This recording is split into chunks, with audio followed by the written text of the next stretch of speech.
think we're in a time of our culture where we lose that part of the reality, that if I'm triggered by you or someone, you're to blame, versus I'm having this experience based on my past, based on all my way I look at the world. It's so easy to blame someone for a trigger than to say like, oh, I'm just in an experience. This is what I need. Can you help me come back to my state of regulation?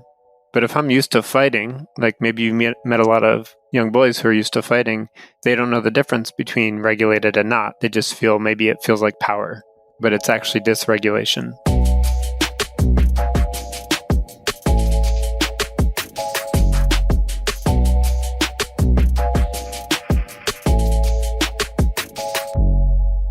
My name is Ashanti, and welcome to the Taking Out the Mess podcast, where men get real. Men of all ages and backgrounds come to this space to talk about these masks we wear. The front of the mask are the things that we gladly let the world see, and the back of the mask are the things that we don't talk about as much. Maybe for yourself, think about this. What are the things that you're talking about a lot, that you're sharing with friends and colleagues, and things that you're glad to talk about?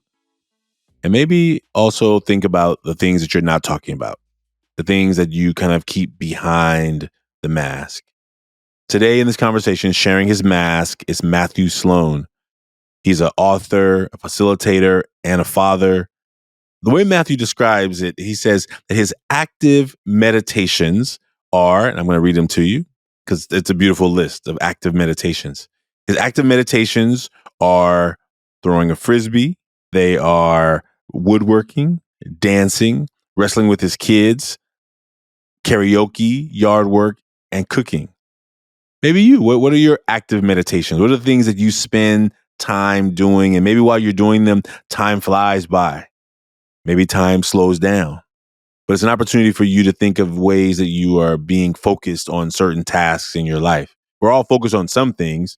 Maybe some of us have a device in our hands that's our active meditation that we look up and it's been 2 hours and we're like, whoa, or maybe I'm just talking about me. Today in this conversation, Matthew and I talk about some old times. Matthew and I did some work together a while back where he really helped to me with Ever Forward to kind of pull together some messaging about how we were trying to share our work with the world. This is before the popularization of Instagram and all these social media tools. It was me just trying to really share it through email with folks. Like, what are we doing? What are we learning? What are we seeing? And one of the things that I still use today is this concept of what you may see when you look at young men in our work. And I just used one the other day on a post that said something like, you may see a young man who is being mean to his friends and talking really harsh language to others around him, talking back to family and talking back to his teachers, and maybe having no respect for adults in his life or even anyone in his life. But I see a young man who is probably saying many of those same things about himself, who is probably has such negative internal talk that the external negative talk doesn't even create any kind of confusion. It sounds like the language that is really normal to them. And that is a thing that Matthew and I created together as he helped me come up with it, as he was asking me questions about what we're trying to learn from young men in our work. And it's really trying to help people see them in a different light. We want them to see the amazingness in them. We want them to see the brilliance in them. That's what we want people to see.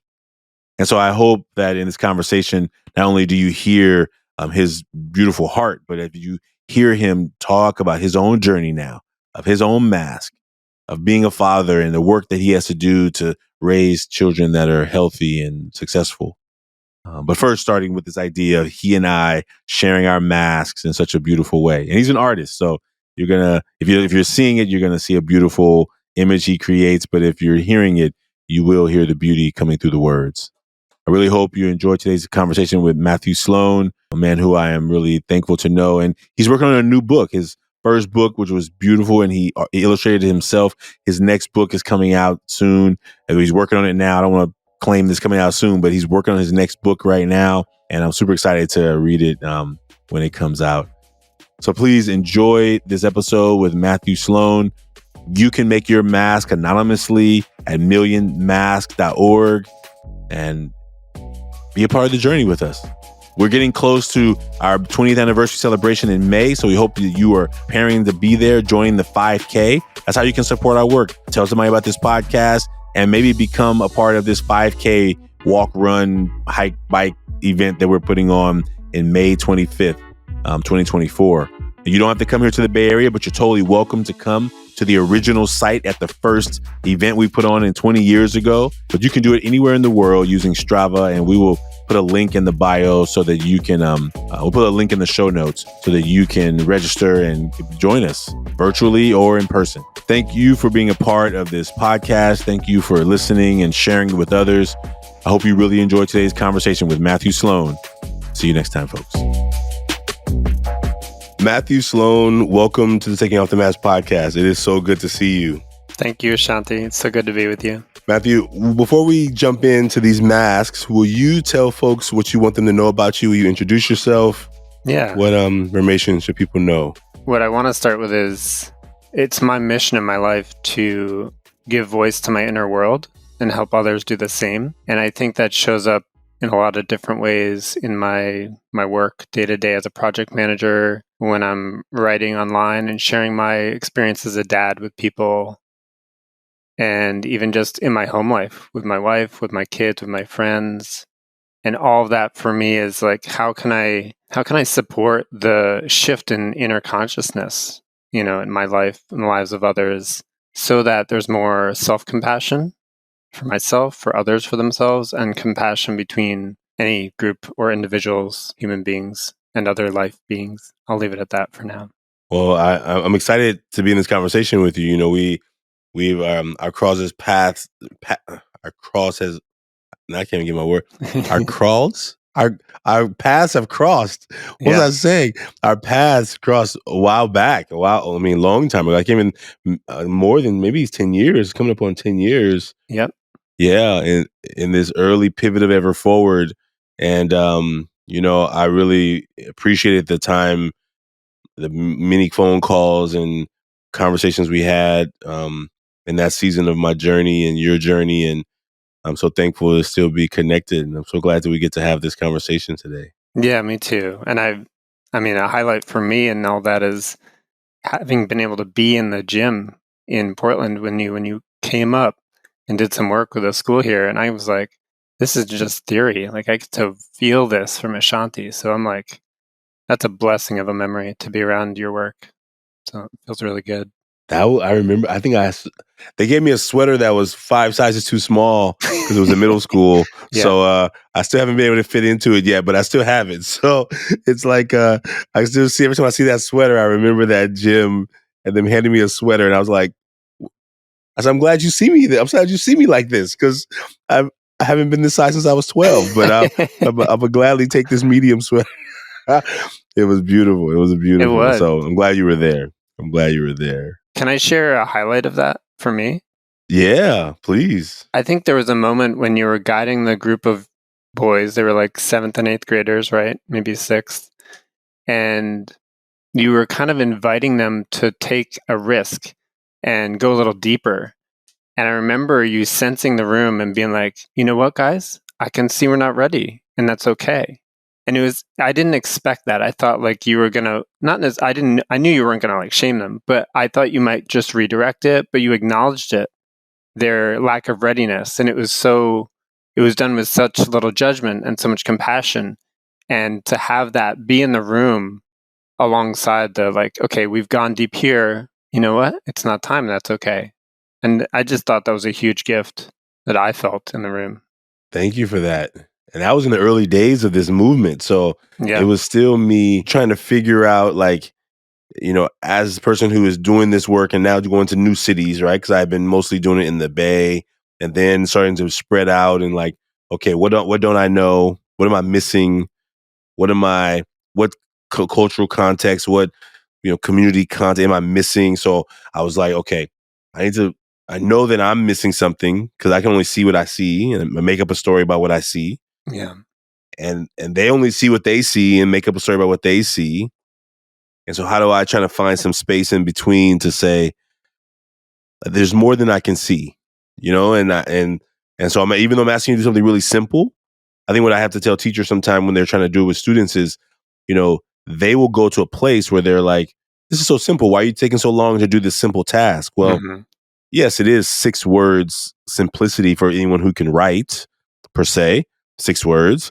It's not no one's selecting your 6 words. You can choose whatever 6 words. But I'm asking you to think from a place that no one's probably ever asked you to think from. A place of your soul, your heart, your being, your essence, your heart.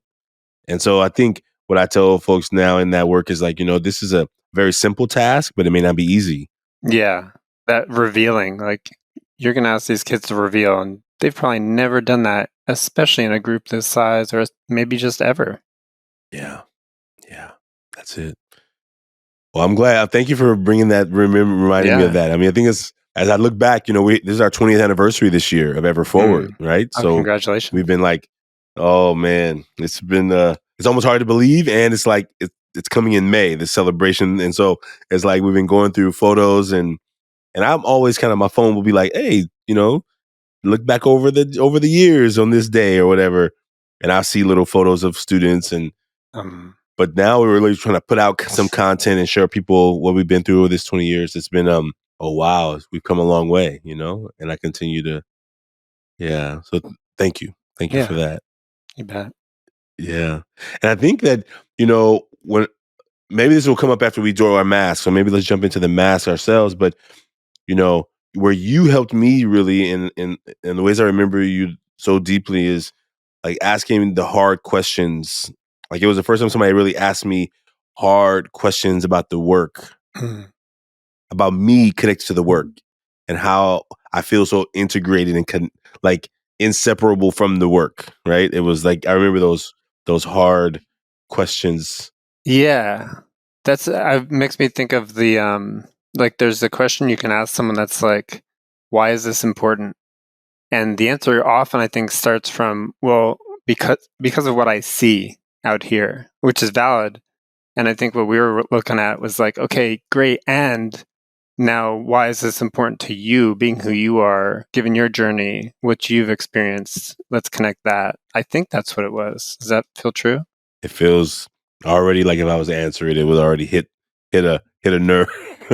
hit a button. It'll hit a button. Yeah. Why is this important to you? Why not just leave? Why not do something else? Right? Like, why not do something else? Right? It can almost feel defensive in the beginning, right? Like it almost feel like I'm coming to defending why I'm spending so much energy and time, and in that defending, I'm owning how important it is to me. Or for me, I have to own how important it is to me. Yeah, hopefully that defending, I know that part that wants to defend, hopefully that becomes like more clarifying than defending.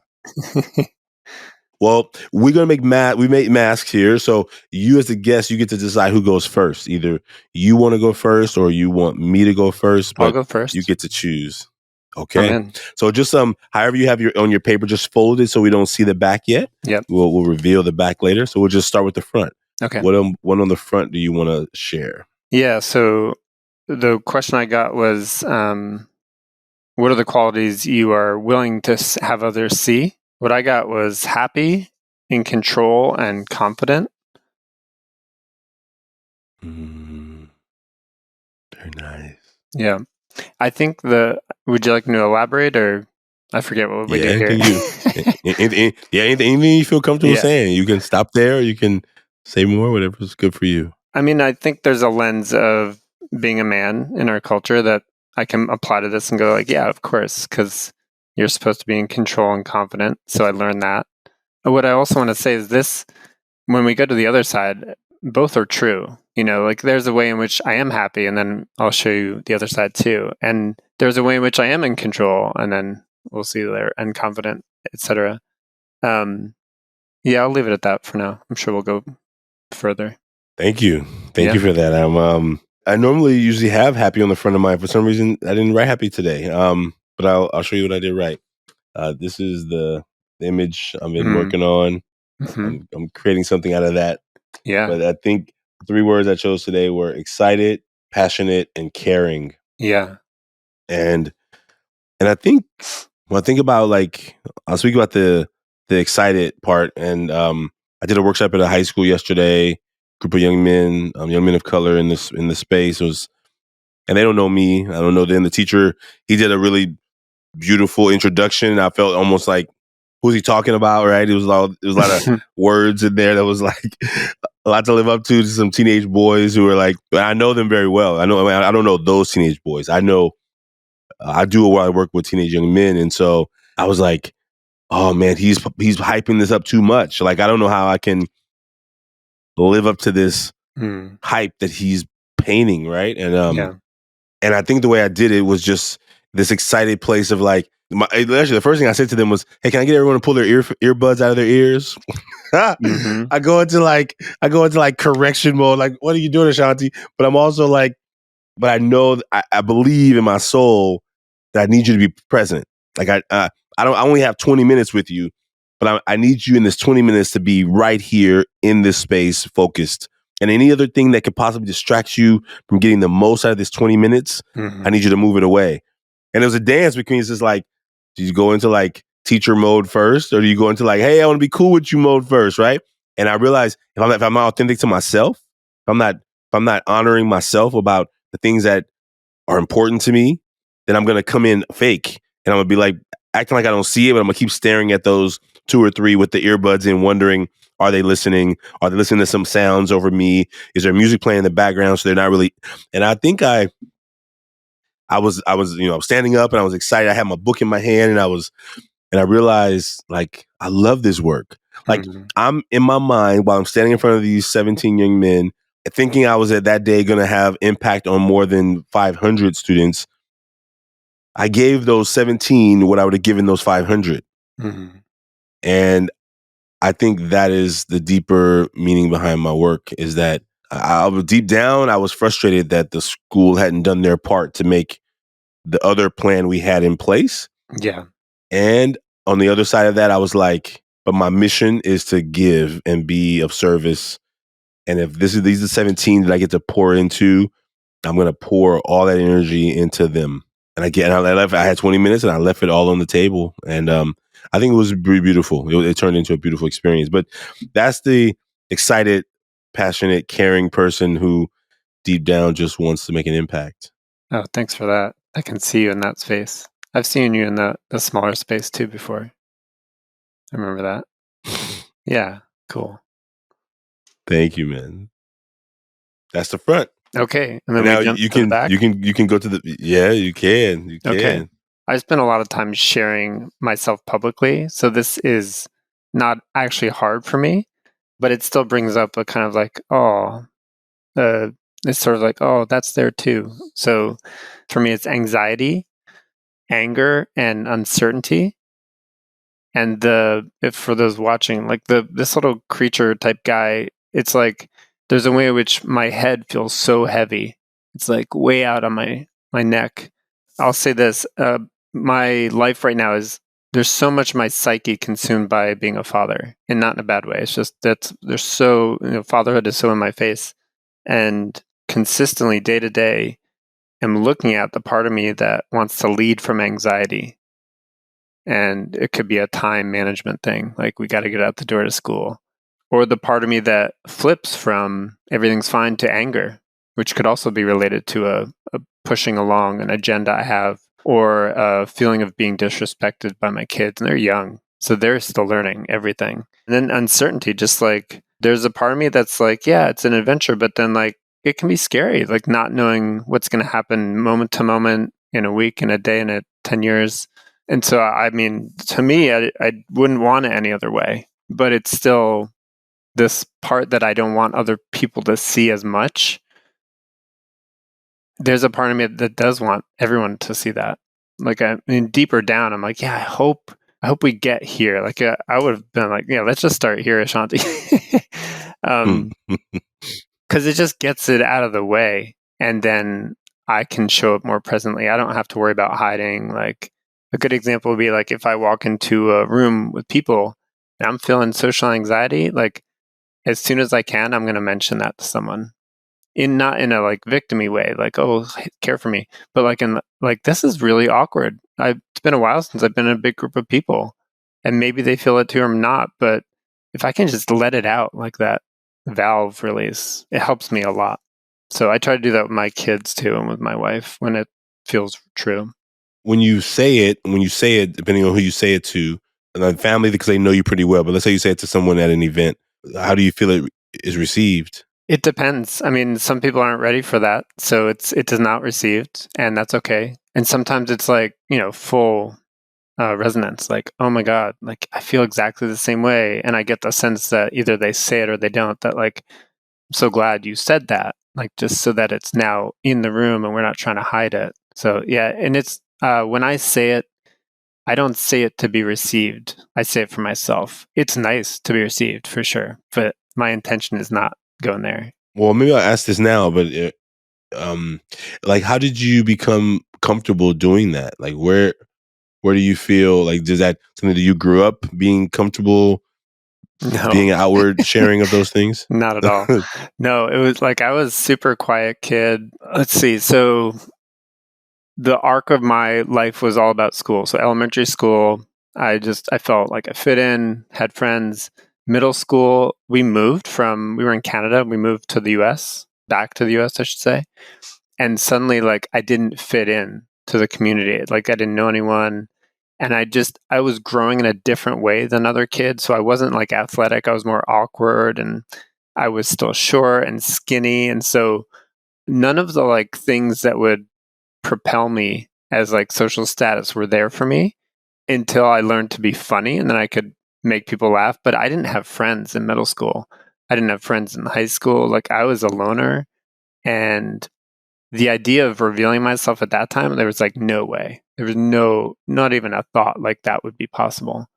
This all shifted for me for sure in college. I had a college roommate who was an extrovert and really brought me out of my shell. And it was from that like playful party thing at first, but that got me interacting with people. And I talked to a lot of people, and it was like catching up for all that lost time being alone in middle and high school. And then beyond that, I was in a marriage that ended, and I around that time got into a men's group, and it was 6 years or so every week, and facilitated. Actually, you may have heard of Daniel Ellenberg, who's part of the Global Coalition or Global Compassion Coalition. I know the name. Yeah, Yes. you guys I will don't know if talk I soon. met. Yeah. You guys will talk. Okay. um, Fantastic. But Daniel was like a second father figure. He was a mentor. He held space for that group, where what I was experiencing was like inching my way out of my shell and seeing some of the guys in the group. They were beyond that point. They'd learned it, or they were still doing it. And I got to really experiment. Like, it wasn't just here's what's going on in my life. We looked at what's going on between us in the group.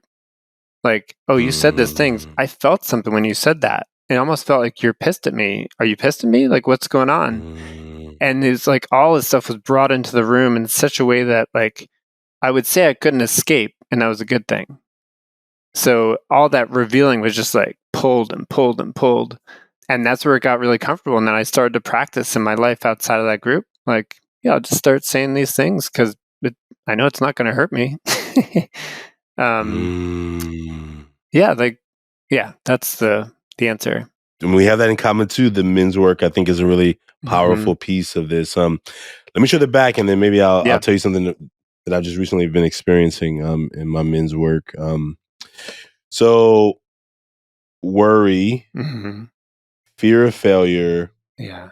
And I wrote doubt. Sometimes I write self-doubt, but today the word doubt, I wrote connected to a question of like, why not me? Like, I think the fear, the working so hard, sometimes working, I don't have children, right? So that's ideas that I don't have that guardrail on my time. So I said work until I just feel like leaving, or until I can't really like see anymore. So I just work, right? I just work all the time. And so I think I may have sometimes, if I think I've done it on purpose so that no one can call me out of work. I don't know. I think about this a lot. But when I think about the why not me, I'll come back to the other thought later. But why not me is like, look, I have these thoughts and I have these visions. I have these dreams. I have these things, these projects. Why shouldn't I be the person who speaks the voice about these concerns about education, about, I have a concern about how our education, California education, I'm about education overall, but let's say like where I have a direct foot in the door education here in California. Yeah. And I've had a hard time reaching the people in charge, right? I've had a hard time reaching them. And I want to rage out in the public arena. I want to rage out in the, and then I'm like, well, don't make people mad. You don't want to make people mad. I worry about being the angry black guy, right? I also worry about a lot of things that I don't want to worry. I want to just I want to I want to do something about it. Yeah. I want to do something about it. And I think those sometimes, if I think about these worry, doubt, fear, they're all just like the barriers to like action. Oh, I'm not going to move forward. Oh, and I think actually I look at them today in this new way, it's just like a big speed bump, right? Someone was just like that right there. And so I'm just the first time I've written the question, why not me, on the mask. So it's one that I'm really pushing on myself on. And this, and what this next chapter looks like. What does it mean to get to like really be more mindful of getting more rest and being energized? Like I love the work, but oftentimes I'm doing it from the battery somewhat depleted. Yeah. And what if I just prioritize, and so one of my goals I'm doing right now is really prioritizing rest. I mean, I don't have little kids, so so I probably maybe saying this in the wrong space, but I want to rage at you, Ashanti, for bringing up that you get to sleep when you want and I don't. Something about what you said brought it out of me. I don't know, but in that moment of the fact that I can and I'm not, that's an interesting thing too, right? If I'm not, it's not like I've had access to it forever and I'm still not doing it, right? So I don't know that it makes me necessarily more smarter in the context of using the time for good, for something. I think I'm doing something good because I'm working hard, but I think, am I taking care of myself for longevity's sake? I like that. I think of like self-care as I have a shadowy relationship to self-care at times when I'm not honoring my body's needs. I'm honoring the ideas that I want to play with. And I think I tend to be more of a heady person by default. And so that like forgetting that like just taking a bath before going to bed is like one of the most soothing things I can do for all of me, or that I do actually need a certain number of hours of sleep, or I need food that nourishes me, not just like is pleasurable in my mouth. And I would guess that this is not uncommon. Like this is a challenge that if I put it on the lens of men for a minute, man in our society has typically been told to not care for themselves, but to focus in other ways for hunting and for conquering and dominating and winning at all costs. And the idea of caring for this so that mission-oriented work can happen without as much suffering, I think that's a newer idea worth practicing. So I feel you in that. I like the way you said that, mission-oriented work. Like, if we're going to do the mission-oriented work, those who are in the battles have to not only shield themselves from the external blows, but you also have to recover and rejuvenate to be able to go to the battle, right? To be able to heal, right?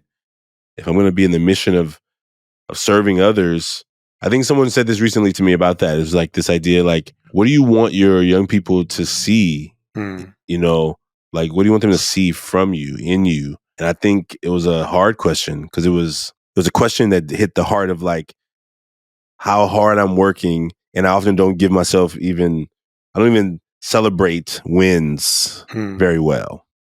No matter how small they are, I don't have a good job. I love celebrating wins in others, but I don't often publicly celebrate wins. I sometimes think it looks like bragging. It looks like it's what I tell myself. It's a story I tell myself. So I don't, if we get a grant, I'll make a post to give honor to that organization that gave us a grant, but I don't because I think that's important to do. And also I'm like, well, I don't want people to think I'm bragging about it, right? So I don't want to talk about it too much, right? I don't want to, and so how you not celebrate yourself in these moments. Sometimes those are blocks too to the ability to be on the mission. You're like, I've been working for all these things. Why is nothing happening? Well, there's lots of things happening. You're just not celebrating them. Mm-hmm. You're getting them and you're moving past them so fast to looking for the bigger thing, the next thing, that you don't even acknowledge the small wins along the way, you know?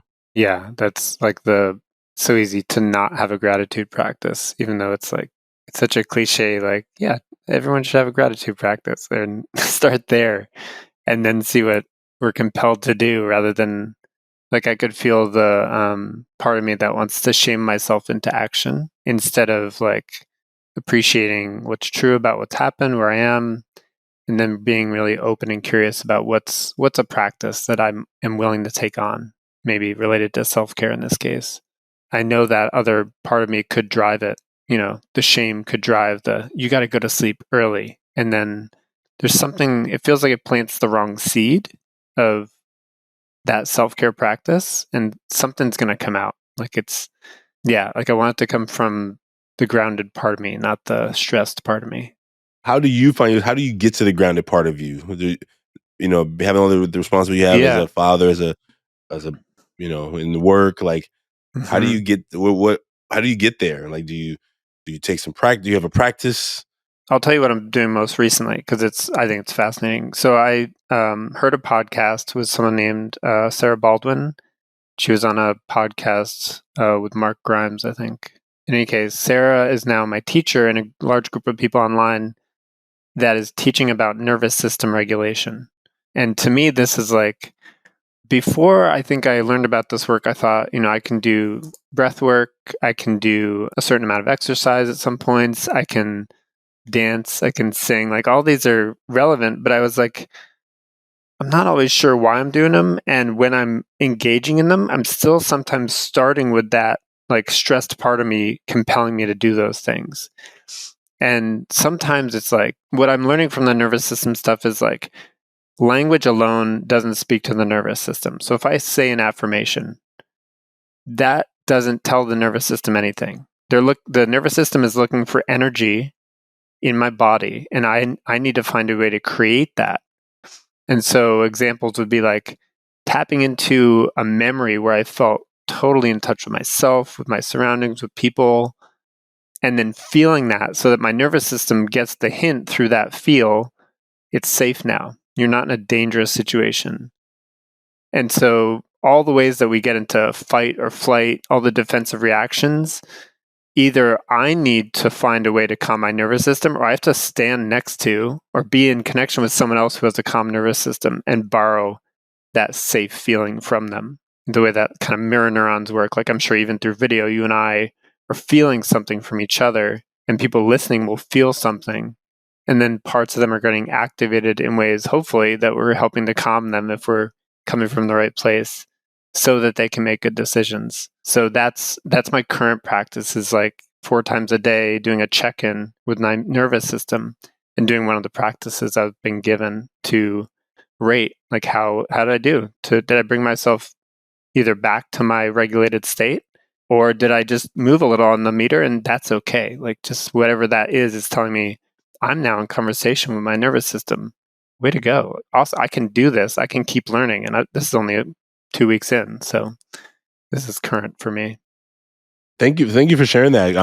I'm gonna look that person up. I'm gonna look Sarah up. Sarah Baldwin. Baldwin. It resonated in a way because I think in some of my workshops, when we are inviting people to think about their masks in the way you described, like if I'm gonna say something about me Mm-hmm. from the stage or from wherever I'm at in the room, part of the circle, I am not intentionally trying to do anything to anybody in the room except to help you connect to me as a human in the space. But something I may say may bring in some emotion that I could that I'm not even aware of. Yeah. And I had it happen at one school where one of the young men telling a story had some people in the room get activated, and they called it triggered, and the school kind of was like upset with us, a little bit, and they were upset relative, but they were like, "Oh, you should have warned us that you were gonna tell stories about XYZ." And I was like, "Well, I didn't know what story I was gonna tell because we're kind of feeling it in the moment. We don't have it's not a script. It's not like a play where here's the script of the play, check it and make sure that like we're humans. We come here, we're sharing parts of our stories. We're telling you that we're more than you can see on the outside." And I think in that moment is when I really began to say, okay, maybe I'm going to start preparing people a little bit more in the audience. Like, listen, I don't know what story that I'm going to share that may activate you. And I'd say it like that, like gonna activate your nervous system. But if your nervous system is activated and you feel like he's saying something, he's making me feel something, I just want you to know that you're alive. Your body and your mind is telling you, hey, I'm fully alive right here. I'm feeling this. And I hope it wouldn't make you run. I hope it wouldn't make you run because I'm not trying to make you run away. I'm trying to actually bring you closer.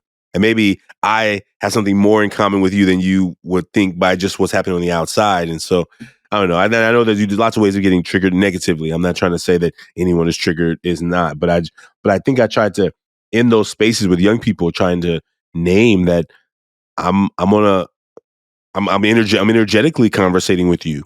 Mm-hmm. And some story may pop in that I don't know I'm going to tell yet, but I'm feeling it in the space, and it may be something you don't resonate with, or something that you're like, it shakes you, it shocks you, Yeah, I can see like anytime you or I are in a group of people and we're trying to hold a space, it feels like the intention is I'm going to try to keep my nervous system regulated so that I can be a beacon for other people. So if they're getting shaken, I can, not through the words necessarily, but through the tone of my voice, I can show their nervous system safety. And I'm not sure. I do a lot of, I used to do more of this kind of work, but when I've created spaces and I try to let people know it's a safe space, part of me is also wanting people to take responsibility, for reactions that I can't perceive. I can't know that they're going to be, I mentioned the green bag and they have an association with the green bag, and oh, I'm so sorry. And I'll be there to help love you and know that it's safe, and I can't take responsibility for all the triggers. Daniel actually used to say this. Daniel Ellenberg would say, I may have pushed your buttons, but I didn't install them. And I think we're in a time of our culture where we lose that part of the reality, that if I'm triggered by you or someone, you're to blame, versus I'm having this experience based on my past, based on all my way I look at the world. It's so easy to blame someone for a trigger than to say like, oh, I'm just in an experience. This is what I need. Can you help me come back to my state of regulation? But if I'm used to fighting, like maybe you met a lot of young boys who are used to fighting, they don't know the difference between regulated and not. They just feel, maybe it feels like power, but it's actually dysregulation.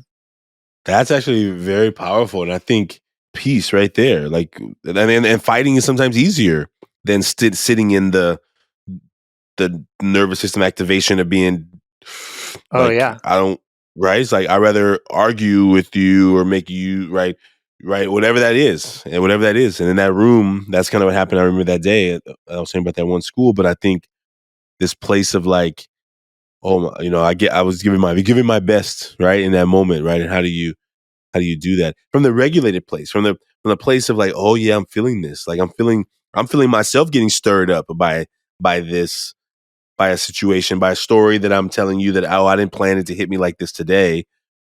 And so how do I kind of come back to a place of like, oh yeah, I'm feeling this right now. I thought I could tell the story without having any feeling to it anymore, but it's actually, today it's hitting me. Yesterday I told it and didn't do anything. Today, somehow it got me a little choked up. And how to just be there in the present moment of our own self. When the thought pops in our mind, it causes us to like, oh, where did that come from? Or why is it making me feel this today about this? And I think those moments are beautiful. And I think those moments are definitely in my my journey of men's work too. I think I'm on a men's team as well, and some things happen, and I'm like, okay, say something, don't say something, say something, don't Yeah. say something, right? But we have a rule that say what you need to say, right? And I also I decide we make good decisions of when to say something or not, and I like that. Like I may push your buttons, but I didn't. I don't know why I didn't install them. Like I so that's the yeah. I think one of the things that I remember in our previous connections, you helped me to think of like how I was seeing young people, young men, and how Oh I yeah. misunderstood how others were seeing them. Like I remember that's something I'll never forget you for is like people misunderstand our young men in so many ways, and I see them in such a different light sometimes, right? Yeah. Like you may see this behavior, but here's what I see. Like I'll never forget that prompting that we came up that you came up with me that day. You may see this, but here's what I see. And it always helps me when I'm seeing people act a certain way, even when they treat me a certain way. Like I try and just come back to that. Oh, I may see this person being rude to me, but what am I missing? Because I know I didn't really do anything to cause this or ask for somebody to be talking to me this way. Yeah. There's two things that feel like they live side by side here, which is I can intellectually know that, for example, the way I hold it might be every act, and this is not mine, but I think it's from the Book of Miracles, which I haven't read, but I know this quote, which is every act is an act of love or a cry for help. And to me, Mm. that's like, I can apply that everywhere intellectually and from a distance.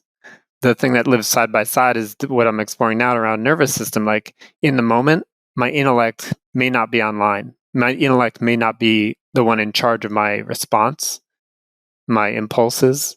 And so those two things have to live in concert or it doesn't matter. Like I can have the knowledge, but if I can't have the practice in my body of staying regulated, I'm going to have a perception of danger and be speaking from that place. Even if an intellectual part of me is like, this person needs love right now. And it's not to say that, I have a part of me that wants to be perfect in this for sure.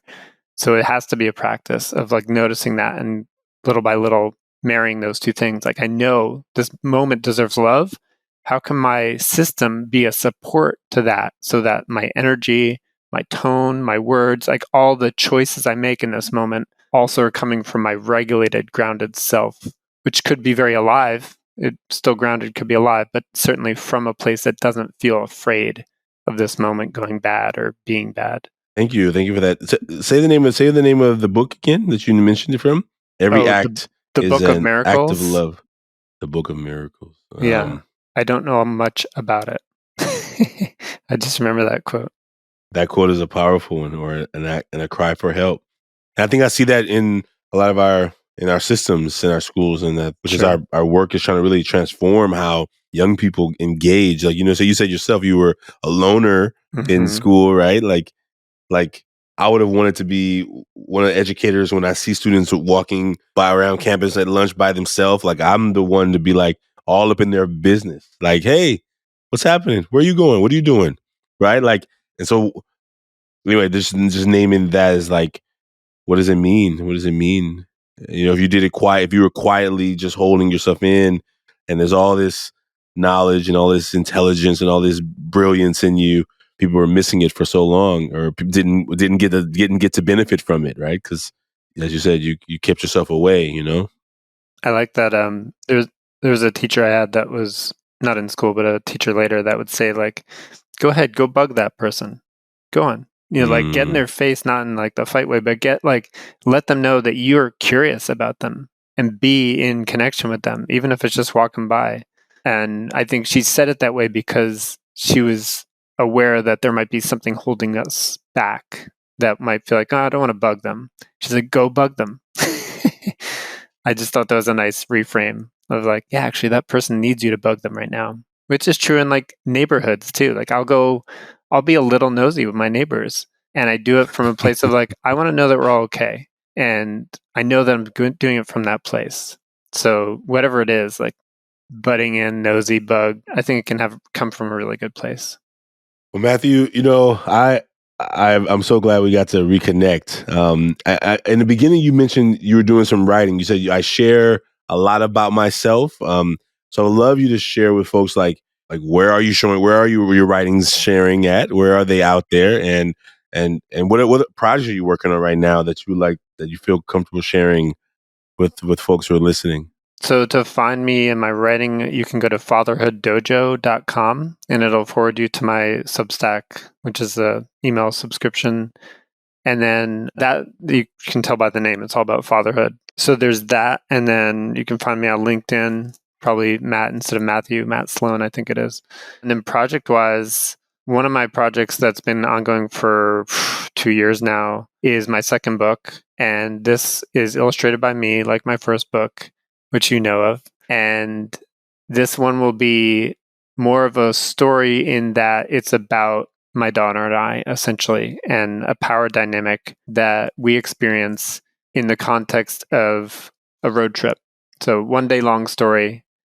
And it includes, my way of honoring her is it includes her dream sequences where she's processing our experience, which is often can be butting heads. How might she be processing that in her own way? And then by the end of the story, I won't give it away, but there's a way that I, as a dad in that story, acknowledge something is happening in my body and find a way to be with it so I don't continue to push that kind of upset anxiety onto her, but instead we find a moment of balance in the midst of all this other chaos. So that'll probably be a year out from now, but it's coming little by little. Well, I'm excited. Please let us know when it does, and we'll definitely share it out with folks. Matthew, thank you for being a guest on the Taking Off the Mask podcast. Thanks for sharing your mask with me. It's been a great time reconnecting with you. Appreciate you. Thanks, Ashanti. It's really nice to be with you again. Is there any last words you want to say with folks as they're taking in this podcast or taking in this conversation? Any last things you would like to say? Maybe just a hope that, in a time where it's easy to get isolated, I hope that words like this on a podcast are encouraging. I hope that hearing men talk about men's groups opens a possibility. Hope that considering our bodies as one of the ways that we can be in peace with other people, not to forget our bodies. Of course, I'm saying all the things that I hope someone says to me too. Me too. And I appreciate you, man. Thank you. I appreciate you. I'm thankful to be back in this connection with you. And, after all these years of knowing you, and now we get to have this conversation in a public way, but from all the one-on-one conversation we've had. So I thank you for letting us be in this conversation. Folks, Matthew and I, we shed our masks publicly here. You don't need to do that. You can share yours anonymously. Just go to millionmask.org. And hopefully you will find somebody in your life who you'll be willing to talk about what's happening on the front and the back of the mask. Matthew, thank you so much again. Yeah, thank you, Ashanti. We'll see you soon. Okay. Yeah, man. Bye, everybody. See you next time. The Taking Off the Mask podcast is produced by Ryan Louie and graphics by Kelly Wong. Guests are managed by Dan Paloma, and the podcast is edited by Samuel Matingo. We'd like to thank everyone who's been a part of the creation of this podcast, and for every guest that has been a part of the show, you are now a part of the Taking Off the Mask family. The Taking Off the Mask podcast is brought to you by the Ever Forward Club, and if you like what you've heard today, please subscribe, write a 5-star review, and share this with someone. We look forward to having more conversations that matter. And please remember, there's more to you than anybody can see by just looking at you.